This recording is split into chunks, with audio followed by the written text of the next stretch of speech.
G'day and welcome back to the Retirement Concepts podcast. Both Peter and I, Lionel O'Mally, I'm Lionel O'Mally, and Peter Graham from the Little Book of Retirement Concepts book have created the Retirement Concepts podcast. So Peter, welcome. Thank you. Thanks for joining us on another podcast. Good to be here. It's good. And today what we wanted to just uncover really is who are the dynamic duo behind the Little Book of Retirement podcast, and who are you? So we want to dive a little bit deeper into who both myself, Lionel O'Mally, and Peter Graham are, and let the listeners understand who we are, where we've come from, and allow them to get their understanding of, well, how do we have the authority to write a book of such nature in retirement planning? Because these days you hear a lot of podcasts online, but you sort of want to understand who is this person, like really who are they, where do they come from? So this allows you to get a bit of an in-depth understanding of who we are. So Peter, before we start, but my wife was saying you have a great voice for a podcast. She's like, you got a great radio voice. So when Fallon, if you're listening to this, you got to shout out to the Retirement Concepts podcast. So yeah, well, so Pete, tell us. I want to go into your story a little bit further, because you've probably been around a little bit longer than I. So you've got a lot more to tell. So Peter Graham, starting out, whereabouts did you grow up, and what was your first memories of money? Well, I'm a Sydney boy, and I was brought up in the northern suburbs of Sydney. My father was a public servant, mum was at home doing the usual things there. And my first memory of money was that there wasn't any. I remember that, and we lived a fairly basic life, as so many people did in those days. For example, I knew what day it was because I just had to look at tonight's meal. And it's Tuesday, because on Tuesday we had the same thing every Tuesday, and every Wednesday we had the same thing, and every Thursday and the like. We were relatively poor, and that was the way Mum did it, and that's fine. It was great. We didn't suffer from it or anything like that, but we didn't have a lot of money, and so we lived a fairly basic life to start with. But fortunately, Mum and Dad mortgaged the house and sent my sister and myself to good schools, and we benefited from that. There is no doubt about that. I left school early, and I ended up working for a trustee company. In those days, it was called Burnsville Trustee Company. And they're people who look after people's affairs, either when they're away, or they don't want to do it, or they can't do it, or they've passed on, or whatever the case may be. Trustee companies do that. And that's where I learned a lot about money, looking after people's money. And I found it most interesting and worthwhile. Eventually, I ended up in the life insurance business, and originally with AMP, and that was in 1966. It was a long time ago. That's a long time ago, right? It is a long time ago. But it did teach me a lot about discipline and working hard, because you had to work hard in those days to do anything, because everything was fairly basic.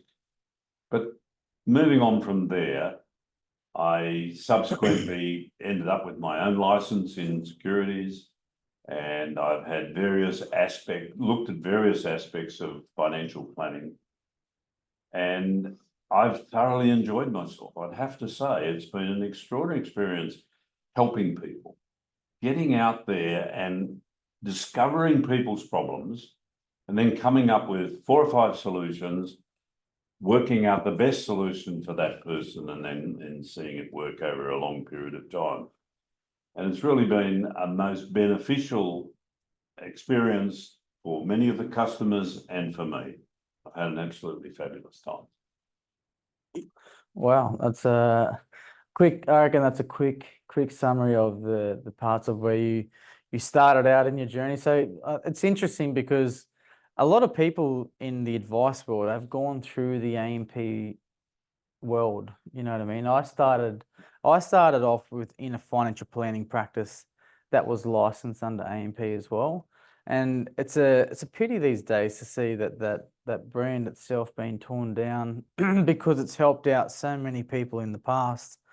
But yeah, it's a pity to see AMP being brought down at the moment. In those days, they had a fabulous training program, and AMP were renowned for the fact that they trained their advisors well and extensively in a full understanding of what's going on. They were terrific. They were absolutely fantastic organisation. Unfortunately, they've become a bit of a cropper and they're nowhere near as big as they used to be. They're still around and they're doing well, but they've certainly changed a lot over the years. But it wasn't until after 50 years as a financial advisor, unfortunately, I got very sick and I was told I didn't have a long time to live. And so I had a challenge on my hands. And that challenge was extremely difficult. However, I got through it. But after that illness, I sat down and thought about this concept of retirement. What does it mean? Now, the reason I thought about it was because I was approaching that aspect of my life as well. And I thought, what is retirement all about? And what am I going to do? I ended up going to a conference. It was a large international conference. And we often talk about the $1 Million Roundtable or MDRT. And it was this conference in America at the time that I went to, and there are the usual 5,000 or 6,000 people in attendance. And when I went to this conference, it was in Denver, and I asked every single person I met at the conference, what are you going to do in retirement? Well, they all sort of knew what they were going to do. They were going to play golf and they were going to travel and look after the grandkids. And, well, you know, I've just got so much to do around the house. And then I said to them, well, what else are you going to do? Nobody could answer that question. And that's when I realized that there was a problem with current thinking on retirement. And that is, people did not know what they were going to do after their first choice. They all knew what their major issue was. They never thought about anything else. And that's when I started to realize that there are many, many issues to think about if you're going to have a fabulous retirement. And over that time, I've worked out that there's well in excess of 100 issues to think about. Now, you don't have to know about all of them, but to know about the key ones is really important. So now I teach people all those issues so that they can have an absolutely fabulous retirement. Yeah. So what have you discovered over time with that retirement that retirement? Because it's that retirement question is, what are you going to do in retirement? Is simple, but really your second question to them, that was the real trigger that I was like, what are you going to do next? And the key really to a great retirement is preparation. And that is spending enough time early enough to work out what you want your retirement to be about, not what your mum did or what the government says or what anyone else does. How are you going to fill in your retirement? And it takes a long time to work out what you might like to do. And I'm suggesting people start thinking about it at maybe age 50. That gives them enough time whilst they're working to develop the habits so that they can use those habits to enjoy their retirement. And most people, unfortunately, don't do that. And so they retire and they suddenly realize, oh, I better think about what to do. Well, let's see. They don't know where to start. And so sadly what happens is they turn the television set on and they have a pretty ordinary retirement. But the ones who are prepared have a fabulous retirement. And I'd encourage anybody to recognise that preparation is the key to a great retirement. So over the course of that question that you've discovered all these issues, how did you go about, well, what did you do for yourself to think about, well, what am I going to do in retirement? And how did you start preparing after that point in time? Well, the first thing I realised is that retirement is a personal experience. Now, sure, we've got partners in our lives, or we've got children to think of and friends and our spouse and the like. But primarily, it's an individual's responsibility. And I've worked out that an individual needs to think about how they are going to retire. Then they work with their partner so that they can have a joint retirement. But each person needs to decide what they're going to do, then work together so that they can have a joint fabulous retirement, not just one person having a fabulous retirement, but all people in the relationship, children, parents, grandparents, everyone else. The more we think about this, the more we realise that one, it's a personal responsibility, but two, we've got to work with other people. That is so true, but Well, so true. it's so true.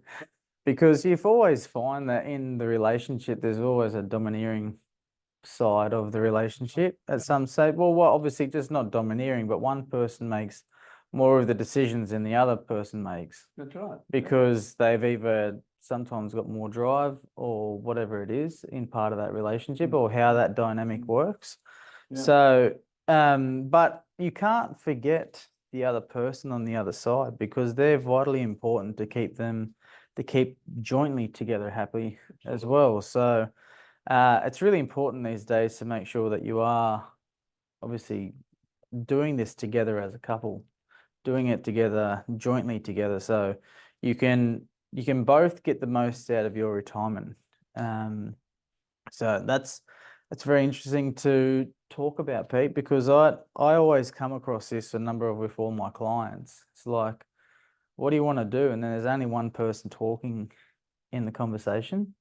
So I forever just sort of try and make sure both people in the conversation are talking at the same time about what they want to do to sort of get both sides of it. Because if I'm only hearing one side, then I'm only hearing what they want to do. That's right. And the retirement piece is to sort of get them cohesive to make sure that they're both doing and wanting to do what they both want to do. One person may do a certain activity in their retirement, and that's all fair and well and good. And the other person may want to do something else, but at the same time, they need to sort of have an understanding of what both individuals want out of their retirement, and then jointly how they want to do it as well. So we've gone on from a bit of a tangent there, Pete. So which is fine because we're talking all things retirement concepts in our podcast here. And the idea here is just to give some people insights about retirement, retirement issues, retirement concepts, retirement ideas, and sort of debunk some of the myths that people may have out there. But also, this podcast is to give back and help them understand who we are. So we are just two blokes coming together to help out. Both on the financial side that I help out and also Peter looks after the lifestyle side. So pretty much where I could start with myself, Peter, is to go back and say where I originally came from, how I came into the profession of financial planning. All right. Right. So my story is an interesting story, I would say, from anyone that's living in Sydney, because I'm not from Sydney. I'm from the back of Bourke, way out west. So I grew up in a little small country town, western New South Wales. It's about 8 hours drive from Sydney. in a small country town called Bourke.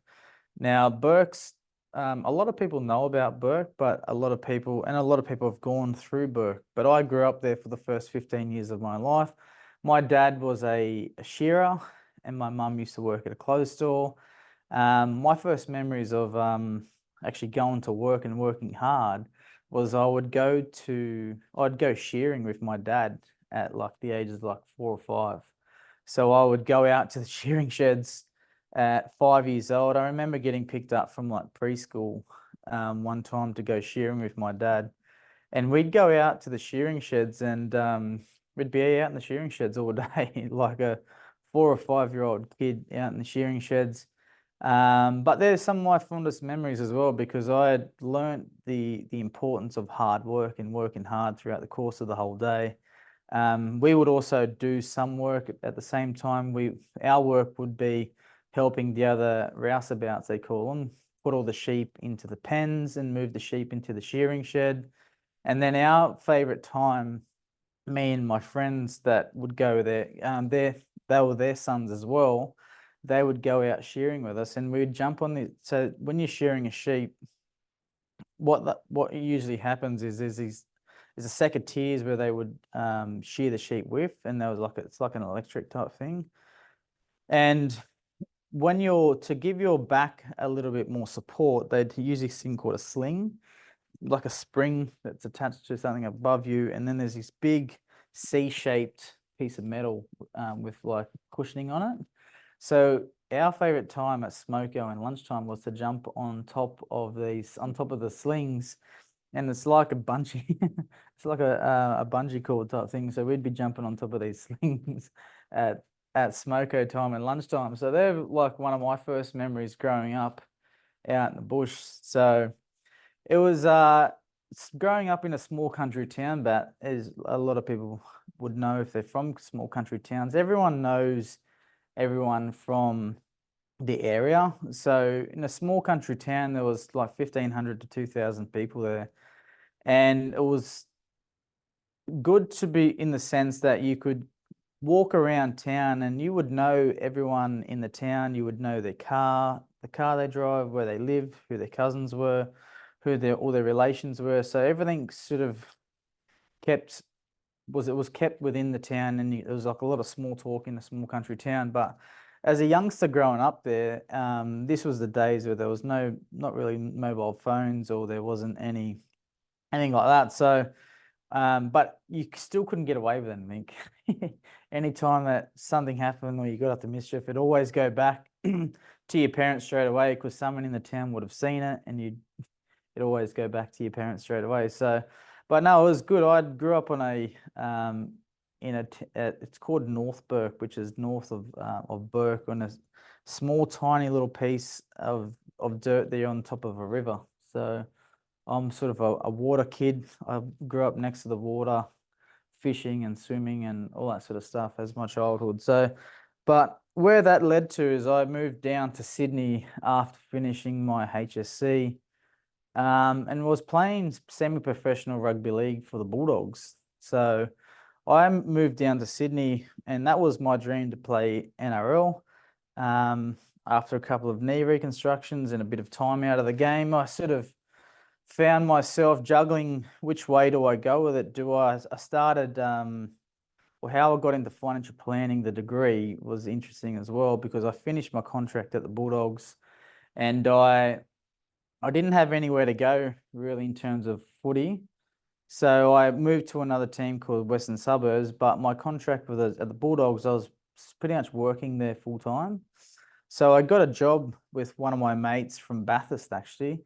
I started concreting for 6 months. So it was me, his dad, and my mate that were concreting together, and we'd be just doing house slabs.